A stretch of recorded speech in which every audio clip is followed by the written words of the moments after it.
नमस्कार, एक बार फिर से आप सभी का मैं बहुत बहुत स्वागत करता हूं। जिस तरीके से इंडिया गठबंधन खंड खंड हो रहा है, जिस तरीके से इंडिया गठबंधन उत्तर प्रदेश में कमजोर हो रहा है, ठीक उसी तरीके से पीडीए की बात करने वाले अखिलेश यादव को हर रोज नया नया झटका लग रहा है। दोस्तों, इस समय पीडीए को एक और बड़ा झटका लग गया है। स्वामी प्रसाद मौर्य के बाद उनके और सीनियर एक नेता कमलकांत गौतम ने आखिरकार समाजवादी पार्टी को अलविदा कह दिया।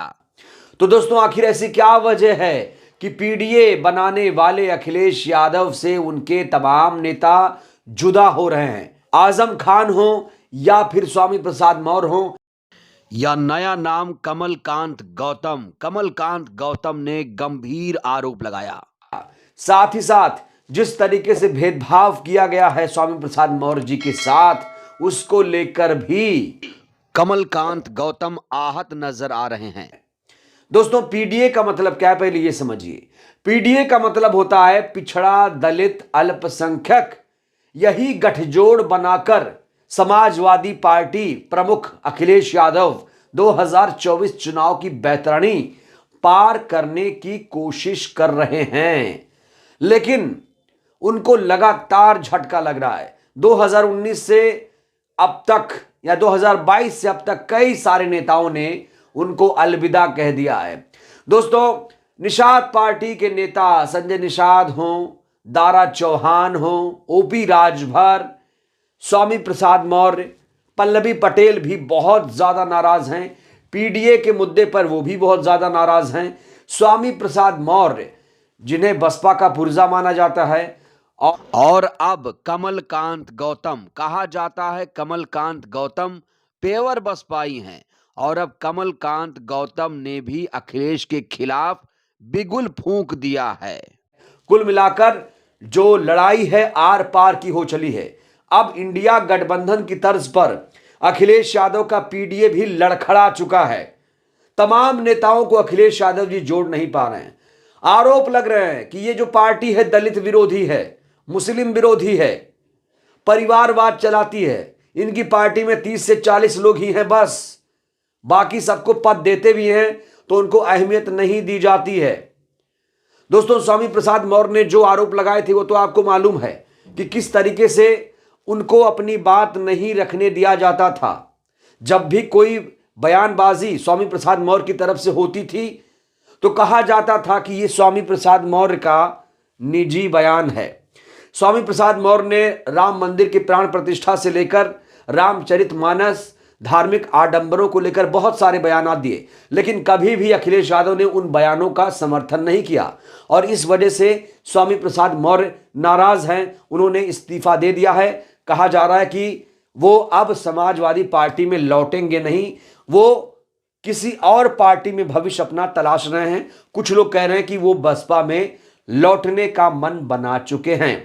इसी बीच स्वामी प्रसाद मौर्य जी की राह पर निकल चुके हैं कमलकांत गौतम। दोस्तों, कमलकांत गौतम साहब ने भी स्वामी प्रसाद मौर्य का साथ दे दिया है।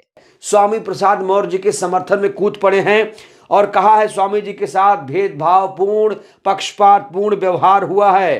पार्टी ने लगातार स्वामी प्रसाद मौर्य जी की उपेक्षा की है, इसलिए मैं भी बहुत आहत हूं और बहुजन समाज के लोग बहुत ज्यादा आहत हैं। देखिए दोस्तों, चाहे कमलकांत गौतम हो चाहे स्वामी प्रसाद मौर्य हो, दोनों ही बसपा के पुर्जे माने जाते हैं। मैं ऐसा इसलिए कह रहा हूं क्योंकि कमलकांत गौतम ने बसपा में 36 साल गुजारे, वहीं पर स्वामी प्रसाद मौर्य ने 20 साल बसपा में गुजारे। तो इस हिसाब से हम उन्हें बसपा का पुर्जा मान सकते हैं। जरूरी नहीं कि बसपा का पुर्जा शुरू से ही जुड़ा हो। बसपा का पुर्जा वो भी माना जाएगा जिसने 20 साल सेवा दी, 30 साल सेवा दी, 40 साल सेवा दी, वो भी बसपा का ही पुर्जा माना जाएगा।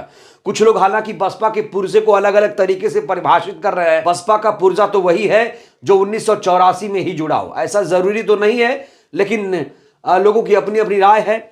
सबके राय का हम सम्मान करते हैं। बहरहाल 20 साल अगर स्वामी प्रसाद मौर्य ने बसपा में सेवाएं दी तो यह भी कम नहीं है। स्वामी प्रसाद मौर्य जिस तरीके से नंबर 2 के नेता हुआ करते थे बसपा में, ठीक उसी तरीके से बसपा में जब कमलकांत गौतम थे तब वो मायावती जी के बेहद करीबी नेताओं में शुमार थे।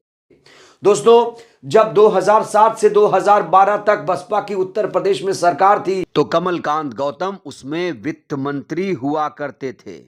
फिलहाल पूर्व मंत्री कमलकांत गौतम समाजवादी पार्टी मुखिया अखिलेश यादव से बेहद नाराज हैं और कह रहे हैं कि ये जो पार्टी काम कर रही है, जो पीडीए की बात कर रही है, दरअसल इससे बहुजन समाज बहुत ज्यादा आहत है। दोस्तों, चाहे स्वामी प्रसाद मौर्य हो या कमलकांत गौतम हो, दोनों की राहें लगभग एक जैसी नजर आती हैं। देखिए, एक ने 20 साल बसपा में सेवाएं दी, दूसरे ने बसपा में 36 साल सेवाएं दी और दोनों जब बसपा से निकले तो अपनी पार्टी बना ली। दोनों ने पार्टी तो बनाई लेकिन पार्टी चल नहीं पाई। स्वामी प्रसाद मौर्य जी का हाल तो आपको पता है कि जब पार्टी बनाई तो पार्टी नहीं चली, उसके बाद वो बीजेपी में चले गए, उसके बाद समाजवादी पार्टी में चले गए। इसी तरह से जो कमलकांत गौतम साहब हैं, इन्होंने भी अपनी एक पार्टी बनाई थी जिसका नाम था बहुजन उत्थान पार्टी। पार्टी नहीं चली। 2019 में इन्होंने समाजवादी पार्टी का दामन थामा, न सिर्फ दामन थामा बल्कि 600 नेताओं के साथ खुद को समाजवादी पार्टी में विलय कर लिया। और कहा जाता है कि कमलकांत गौतम की यह सबसे बड़ी गलती थी। कहा जाता है कि दोनों नेताओं ने अपने पैर पर कुल्हाड़ी मारी। जिस तरीके से स्वामी प्रसाद मौर्य ने किया, ठीक उसी नक्शे कदम पर चले थे कमलकांत गौतम और दोनों ने पार्टी बनाई। आखिर में इस वक्त वो उस ओहदे पर नहीं है जहां पर उन्हें होना चाहिए था। दोस्तों, कहा जाता है कि कमलकांत गौतम को बड़ी जिम्मेदारी मिलने वाली थी समाजवादी पार्टी में। वो लगातार वेट कर रहे थे, वेट एंड वॉच की स्थिति में थे, लेकिन उन्हें वो पद नहीं मिला जिसके लिए वो डिजर्व करते थे। समाजवादी पार्टी में उनकी हैसियत सिर्फ और सिर्फ प्रदेश सचिव तक की थी। उन्हें कोई बड़ा पद, महत्वपूर्ण जिम्मेदारी समाजवादी पार्टी में नहीं दिया गया। और अब कुल मिलाकर दो बड़े नेता समाजवादी पार्टी में शामिल हुए, दो बड़े नेता जो बसपा का पुर्जा जिन्हें हम मान सकते हैं, इन्होंने अब पूरी तरीके से समाजवादी पार्टी प्रमुख अखिलेश यादव की मुखालफत शुरू कर दी है और अब माना जा रहा है कि ये बसपा का रुख कर सकते हैं। दोस्तों, मैं ऐसा इसलिए कह रहा हूं क्योंकि इसको लेकर बहुत ज्यादा चर्चा है। स्वामी प्रसाद मौर्य जी को लेकर बहुत सारी चर्चाएं हैं इस समय और कमलकांत गौतम साहब के बारे में भी ऐसी ही चर्चा है कि अब ये दोनों घर वापसी करना चाहते हैं। दोनों चाहते हैं कि बसपा में ये शामिल हो जाए, ऐसी खबरें हैं। हालांकि मैं अभी इसकी पुष्टि नहीं कर सकता कि इन लोगों का विचार है। चर्चा ऐसी है कि दोनों बसपा में शामिल होंगे तो इन्हें फायदा होगा। बाकी ये बीजेपी में चले जाएं, कांग्रेस में चले जाएं, समाजवादी पार्टी में चले जाएं, इनको अब वो इज्जत नहीं मिलने वाली जो इज्जत इनकी बीएसपी में हुआ करती थी। और दोस्तों, इसीलिए जो चिंतक हैं, तमाम लोग हैं, वो यही कह रहे हैं, यही सलाह दे रहे हैं कि दोनों को बहुजन समाज पार्टी में आकर चुपचाप शामिल हो जाना चाहिए। कोई पद मिले या ना मिले, प्रतिष्ठा रहनी चाहिए, जो साख थी वो साख रहनी चाहिए। सोचिए दोस्तों, क्या दौर था स्वामी प्रसाद मौर्य का बीएसपी में और क्या दौर था कमलकांत गौतम साहब का। एक 35 साल, एक 20 साल, एक बड़े बड़े पदों पर मंत्री, नेता प्रतिपक्ष, उसके बाद वित्त मंत्रालय संभाला, वित्त मंत्री बने। ऐसी हैसियत नहीं रही बसपा से निकलने के बाद।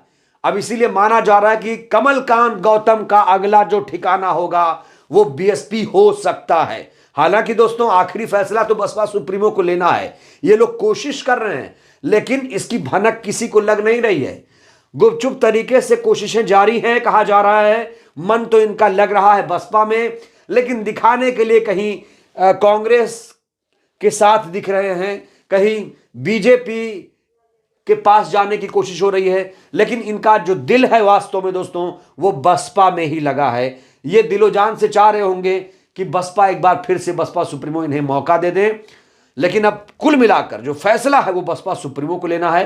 कमलकांत गुप्ता पार्टी में आए या ना आए, स्वामी प्रसाद मौर्य को क्या बसपा में आना चाहिए कि नहीं आना चाहिए। दोस्तों, आपको क्या लगता है, क्या ये दो जो पुर्जे घूम रहे हैं इधर उधर, क्या अब इन्हें बसपा में फिट हो जाना चाहिए? इसको लेकर आप अपनी प्रतिक्रिया दीजिए। वीडियो अच्छी लगी हो तो लाइक करिए, चैनल को सब्सक्राइब कर लीजिए। बहुत बहुत धन्यवाद, शुक्रिया। जय भारत, जय संविधान।